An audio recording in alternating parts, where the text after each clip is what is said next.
Hello मित्रों, आप सबका हमारे चैनल पर स्वागत है। चौसा का युद्ध जहां पर हुआ था उस युद्ध स्थल पर आज हम आए हैं और यहां पर आपसे बात करेंगे कि हुमायूं और शेरशाह के बीच जो युद्ध हुआ था उसमें कौन जीता कौन हारा, ये सब आप सबको हिस्ट्री में पढ़ने को मिला है। लेकिन उसके लिए जो ये जगह है, ये टीला स्तूप जैसा इसको रीमॉडर्न बनाया गया है, थोड़ा सा इसको सजाया गया है। इसी पर हम लोग चलेंगे और यहाँ देखेंगे कि क्या कैसा किया गया है और इसके साथ ही थोड़ा थोड़ा हिस्ट्री भी जानेंगे पढ़ेंगे। चौसा का यह मैदान गंगा और कर्मनासा नदी के मुहाने पर पूर्वी भाग में है। यहाँ से गंगा पार करके उत्तर प्रदेश चले जाते हैं। यहाँ पर ही ये युद्ध हुआ था। मैदान बहुत बड़ा था लेकिन आज जो है वो एक्वायर कर लिया गया है, खेती गृहस्थी हो रहा है, गांव बन गया है। तो इस तरह से ये छोटा सा एक प्रतीकात्मक मैदान बचा है। हुमायूं का प्रबलतम शत्रु शेर खां था। बंगाल विजय के बाद हुमायूं निश्चिंत होकर के आराम करने लगा कि अब हमको कौन हराएगा, और इसी आराम करने की दशा में जो है शेर खां ने मौका ढूंढा और देखा कि कैसे इसको कमज़ोर किया जा सकता है। तो कमज़ोर कड़ी क्या था कि हुमायूं का जो सेना था उसको मलेरिया का प्रकोप हो गया था और इस तरह से कमज़ोर हो गया था और दो टुकड़ी में बट गया था। तो इसी का फ़ायदा उठा करके शेर खां जो है ये गंगा और ये कर्मनासा नदी के किनारे यहाँ पर इंतज़ार कर रहा था। और जैसे वो ये हुमायूं का सेना यहाँ पर पहुँचा, इसने क्या किया कि बड़ी चालाकी से उसके साथ युद्ध करने के लिए समय का इंतज़ार किया कुछ दिन तक कि भादों वाला वर्षा जब ऋतु आएगा, गंगा और कर्मनासा में पानी तूफान पर रहेगा, तो उस समय इससे युद्ध करेंगे और ये भाग नहीं पाएगा। लेकिन समय पास कैसे किया जाए, तो इसके लिए इन्होंने इससे संधि प्रस्ताव रखा और बातचीत में समय गुजारा कि हम लोग अब युद्ध नहीं करेंगे और इसके लिए हम लोग क्या करेंगे, दोस्ती कर लेंगे, समझौता कर लेंगे। और हुमायूं इसी आशे में रह गया कि अब दोस्ती होगा। तो लेकिन हुआ नहीं, युद्ध किया गया। प्रांगण में आप देख रहे हैं कि ये मनरेगा की तरफ से ये पुनरुद्धार का कार्य किया गया है। इसका बोर्ड भी यहाँ पर लगा हुआ है। इसका लागत वगैरह खर्च इसमें डिटेल्स रहता है, ये लगाना अनिवार्य है। और ये सौंदर्यीकरण में इस तरह का यहाँ पर काम किया गया है। बच्चों के खेलने के लिए झूले वगैरह लगाए गए हैं, घूमने फिरने के लिए पार्किंग बनाया गया है, बैठने के लिए सीट बेंच बनाया गया है। बहुत तरह का सुविधा का ध्यान रखा गया है। कुछ टूट फूट भी गए हैं क्योंकि हो सकता है बढ़िया से ध्यान नहीं रखा जा रहा है। तो हम लोग बात कर रहे थे कि शेरशाह की कूटनीति क्या थी। तो उसने देखा कि पानी जब भर गया तो मुग़ल का जो तोप खाना था, जो उसके लिए दहशत बना रहता था, वो नाकाम हो गया और इस तरह से मुग़ल खेमा में खलबली मच गया और इस तरह से 25 जून को आक्रमण कर दिया था। 25 जून 1539 को आक्रमण किया, रात में किया, और रात में आक्रमण करने के कारण मुग़ल सेना संभल नहीं सकी। बहुत लोग घबरा करके भाग गए, गंगा में कूद गए और मुग़ल बादशाह जो है हुमायूं भी बचने के लिए गंगा में कूद गए थे। उसी समय एक घटना हुआ। चौसा ग्राम के ही एक निजाम भिश्ती ने हुमायूं को गंगा नदी में तैरकर पार कराया, बचाया, और इस कारण से बाद में हुमायूं ने उसको आधे दिन के लिए बादशाह की गद्दी पर भी बैठाया था। उसका हम लोग लेख अभी पढ़ेंगे। तो आगे हम लोग बात करेंगे कि चौसा का युद्ध जब हुआ तो इसका परिणाम क्या हुआ। इसका परिणाम हुआ हुमायूं का पतन होना। उसकी सेना लगभग नष्ट हो गया, बहुत सारे उसके परिवार के लोग भी मारे गए। और शेर खां चूँकि अफ़गान थे तो अफ़गान की शक्ति और महत्वाकांक्षा बढ़ गई और इसने जो है मुग़लों को भगाकर आगरा पर भी अधिकार बनाने लगे। लगभग वहाँ दिल्ली तक चढ़ाई कर ली थी। शेर खां ने अब शेरशाह की उपाधि धारण कर ली थी और खुतबा पढ़वाया, सिक्के ढलवाए, फरमान जारी किए और जलाल खां को भेजकर बंगाल पर अधिकार कर लिया। खुद बनारस, जौनपुर और लखनऊ होता हुआ कन्नौज जा पहुंचा था। यहाँ पर शेर खां जो है ये चढ़ाव पर था और मुग़ल वहाँ पर ढलान पर पहुँच गया था। तो इतिहास में कई तरह की घटनाएं सिमटी हुई है। कुछ घटनाओं का जिक्र हुआ है, कुछ घटनाएं जो है मिट गई है, लेकिन उसको यादगार बनाने की ज़रूरत है ताकि हम लोग सीखें कि कैसे युद्ध हुआ और युद्ध में क्या नुकसान होता है और किसने क्या किया, किसने वीरता से लड़ाई लड़ी और उससे हम लोगों को क्या मिलता है। तो फिर भी उस समय का अब परिस्थिति नहीं रहा है। अब राजा लोग या बादशाह लोगों का अब शासन नहीं है। अब चूँकि हमारे यहाँ प्रजातंत्र है, तो देखिए यहाँ पर शौचालय की भी व्यवस्था की गई है, बैठने की व्यवस्था की गई है। तो प्रजातंत्र में प्रजा के सुखों का ध्यान रखा जाता है, सब लोग कैसे खुश रहें। तो ये प्रजा के लिए, पब्लिक के लिए ही प्लेस का उपयोग हो, इसके लिए सरकार ध्यान दे रही है। तो ये सौंदर्यीकरण किया गया है। यहाँ पर पहले गोइठा गोबर पाला रखा जाता था, गाड़ी वगैरह रखा जाता था, लोग टॉयलेट करने के लिए इस पर आते थे। हम 5 साल पहले भी आए थे तो बहुत गंदा था। अब जो इसका ये रूप है, पार्क बना दिया गया है, तो लोग कितने आराम से स्वच्छ जगह होने के कारण बैठ रहे हैं। देखिए ये गेट से एंट्री का रास्ता है, रोड, अब ऊपर तक भी गाड़ी आ जाती है।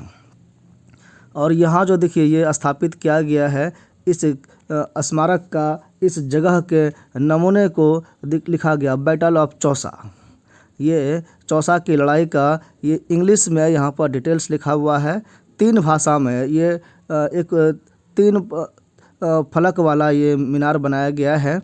तो एक तरफ इंग्लिश में लिखा है, आप देख रहे हैं 25 जून 1539 को जो युद्ध हुआ तो उसके बारे में यहाँ डिटेल्स है। दूसरा तरफ जो है ये उर्दू में लिखा गया है, ठीक है। और फिर तीसरी तरफ जो है हिंदी में भी लिखा गया। यहाँ देखिए उर्दू में लिखा गया है, चौसा स्तूप का उद्घाटन ये 17/5/1996 को ही हो गया था। ये जो स्तूप लगाया गया है, ये जो पत्थर लगाया गया, ये 96 को ही लगाया गया है जिलाधिकारी के द्वारा। और इस तरफ देखिए हिंदी में लिखा गया है, तो इसको आप पढ़ लीजिएगा तो फिर समझ में आ जाएगा कि बादशाह की गद्दी जो है कैसे निजाम भिश्ती को मिला था, जो इसी गांव का था। इस गांव के व्यक्ति एक दिन बादशाह की गद्दी पर बैठे और इनका खासियत ये है कि ये आधे दिन के लिए ही बैठे, तो इन्होंने क्या किया कि पूरे देश में चमड़े का सिक्का चलाया।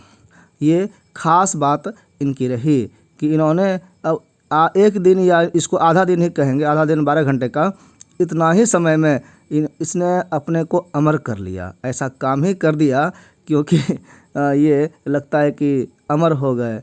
अभी हम लोग यहाँ पर घूम रहे थे तो सेल्फी मोड में हम दिख रहे हैं यहाँ पर आपको। आप लोग भी आएंगे तो लगता है कि अच्छा ही लगेगा। शांत वातावरण है, गांव का माहौल है, बच्चे लोग खेल कूद रहे हैं, कुछ लोग साइकिल चला रहे थे, कुछ लोग भाग दौड़ कर रहे थे, कुछ कुश्ती कर रहे थे।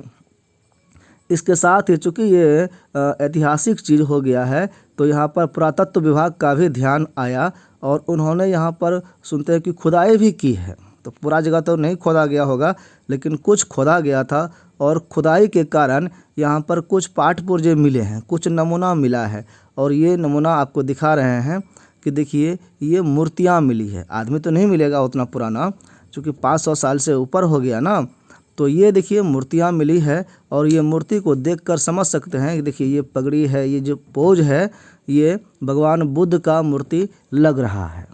इसको देख करके आपको समझ में आ रहा होगा कि ये बौद्ध क्षेत्र होगा या इधर जो है बौद्धों का इलाका होगा। लेकिन चूँकि यहाँ आक्रमणकारियों ने आक्रमण किया तो जितने भी आक्रमणकारी आए वो खास करके हमारे हिंदू सभ्यता संस्कृति को ही नुकसान पहुंचाने की कोशिश किए। और ये भगवान बुद्ध भी ये मूर्ति पूजा का विरोध करते थे, लेकिन इनका मूर्ति हर जगह चलता था, तो इन सब को नुकसान पहुंचाया गया, तोड़ा और फोड़ा गया है। तो इस तरह से मिट्टी में सब दफन थे। कुछ यहाँ पर मिला है और कुछ और भी बेशकीमती चीज़ यहाँ पर जो मिला है वो यहाँ से ले जा कर के पुरातत्व विभाग ने पटना में उसको संग्रहालय में रखा है, वहाँ म्यूजियम की शोभा बढ़ा रहा है। और देखिए ये यहाँ बीच सेंटर में जो एक वृक्ष है, बहुत पुराना वृक्ष है, इसके ऊपर कोई व्यक्ति ना चढ़ सके, चढ़ना भी संभव नहीं है, लेकिन ये ऊंचाई पर जाने का सीढ़ी नुमा और इसको स्टेज भी कह सकते हैं। ऊपर जाकर के किसी को संबोधन करना हो तो एक, या खेलने के लिए, या इसको कह सकते हैं कि पूरे क्षेत्र का नज़ारा देखने के लिए इसका प्रयोग किया जा सकता है। तो सीढ़ी 2 फलक में ऊंचाई तक पहुंचाने के लिए बनाया गया है। देखिए एक नीचे थे, एक अभी थोड़ा ऊपर तक गए। तो ये बहुत अच्छा नज़ारा लगता है। यहाँ पर थोड़ा देर बैठ भी सकते हैं और वृक्ष के बीच में चले गए हैं तो लगता है कि हम पेड़ पर ही चढ़ गए हैं। और चारों तरफ हरियाली पत्ते और यहाँ पर शुद्ध ऑक्सीजन, प्राणवायु, और ये मन को खुश कर देने वाला माहौल लगता है। यहाँ पर कुछ देर बैठ करके आराम करने लेने से एक एनर्जी आ जाती है। तो बहुत अच्छा माहौल लग रहा था। यहाँ पर चौसा का पूरा ये खेत जो है, खलियान है, यहाँ से ऊपर से सब कुछ दिख रहा है। और यहाँ जो है पश्चिम तरफ गंगा जी है, वो भी दिख जाता है कि गंगा किनारे किधर से हुमायूं भागा होगा, वो भी इस ऊंचाई से आराम से दिख जाता है। अभी तो ये गांव है, सकरा गांव है। थोड़ा रोड पर भी बहुत ज़्यादा ब्रेकर भी यहाँ पर है। हम लोगों ने देखा और अनुभव किया कि गांव के लोग पता नहीं थोड़ा सा एडवांस होना चाहिए इन लोगों को। और कुछ इतिहास में नाम तो दर्ज है ही, अभी उसको और कुछ एडवांस करना चाहिए। अभी के समय के हिसाब से कुछ नया करने की सोच सभी युवाओं में खास करके होने चाहिए। तो हम उम्मीद करते हैं कि आपको वीडियो अच्छा लगा होगा और इस जगह को देखने के लिए आप एक बार ज़रूर आएंगे। वीडियो में हमारे साथ बने रहने के लिए आप सबका बहुत बहुत धन्यवाद। आगे कुछ फोटोग्राफ्स और वो एक डॉक्यूमेंट्स के रूप में यहाँ का विस्तृत डिटेल्स है, तो इसको भी आप स्क्रीनशॉट लेके पढ़ सकते हैं, वीडियो पॉज करके देख सकते हैं। चौसा का युद्ध शेरशाह और हुमायूं के बीच 25 जून 1539 को हुआ था। इसमें क्या क्या हुआ था जिसकी चर्चा हमने की है, उसको आप यहाँ पर देख सकते हैं। ग्रैंड ट्रंक रोड भी इसी ने बनाया था, शेरशाह ने। और ये सब देखिए इसकी कूटनीति क्या रही है, फिर युद्ध जब हुआ तो इसके क्या परिणाम हुए, परिणाम पर विशेष जोर डाल सकते हैं, इसको विशेष रूप से समझ सकते हैं। तो ये यहाँ का डिटेल्स जानकारी हुआ।